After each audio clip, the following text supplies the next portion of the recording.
So, without a doubt, the Roblox game Forsaken has taken over the platform as of late. Regularly boasting over 100,000 concurrent players, it's been quite the talk of the town. Capitalizing off of Roblox nostalgia, deep Roblox lore, and Dead by Daylight's killer versus survivor style of gameplay, it's no wonder we've heard so much of this game recently. Personally, I really enjoyed playing Forsaken. I think it's a really fun, round-based game that's super addictive once you get over the initial brutal learning curve. However, all is not sunshine and rainbows for Forsaken. Amidst problems of terrible hitboxes, a toxic fandom, and a lack of new killers, one issue reigns supreme for me. Now, what problem is that? Well, it's time to talk about the Twotime problem.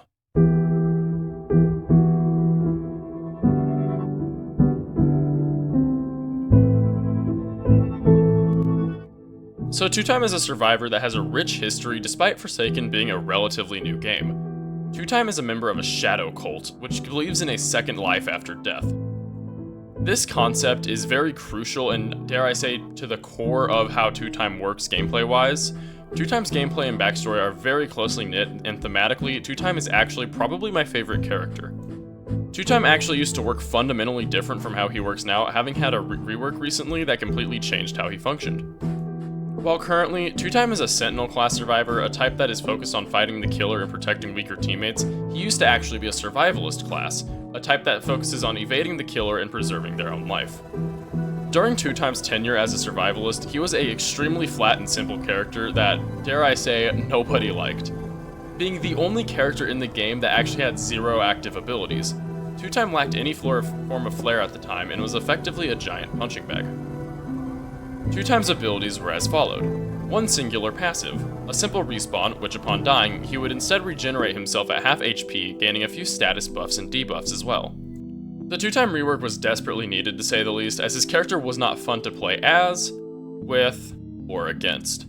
Teammates and killers alike disliked Twotime for his extreme lack of character, as it effectively boiled down to sitting in a corner until the killer had killed everyone else and then trying to win an LMS. However, fortunately for players, there was sunshine on the horizon. On April 26, 2025, the Twotime rework would release, and oh boy was it an improvement that many players, myself included, preferred way more over his older version. Currently, Twotime is a roguelike, stealth-based Sentinel survivor that protects teammates via stunning the killer.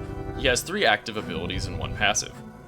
Twotime's character fundamentally revolves around his oblation bar. But what exactly is an oblation bar?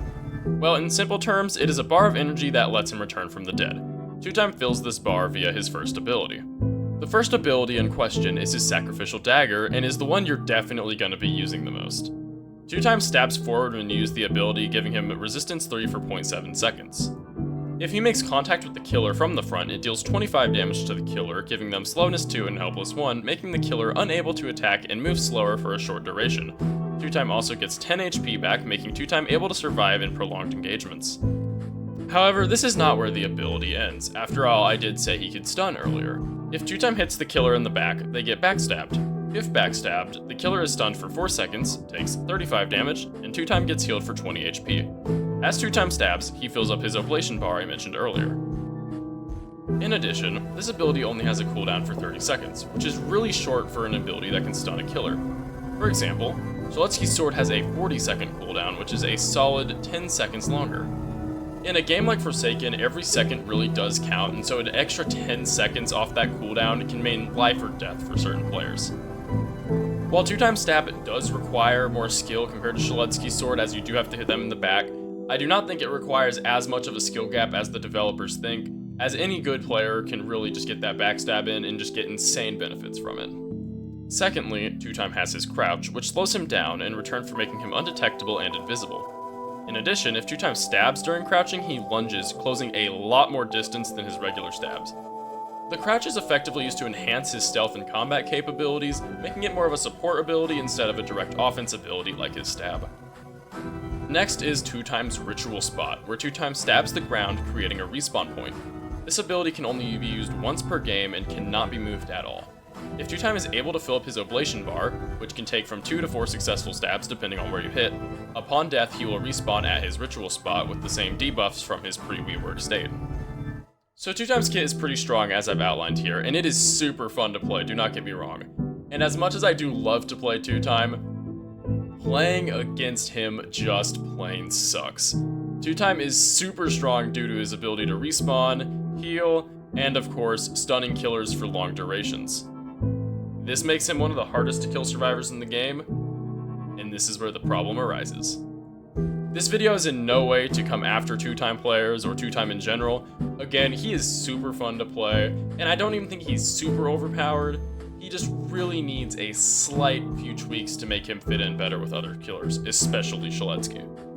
You should also join the Discord server, link in the description if you want to talk about this video, any of my others, Roblox, life, really anything. I'm pretty active in there and I would love to talk with you about whatever. But thank you guys so much for watching, I really appreciate it. Make sure to subscribe for more assaults, like the video if you liked the video, and as always, make stuff you're proud of.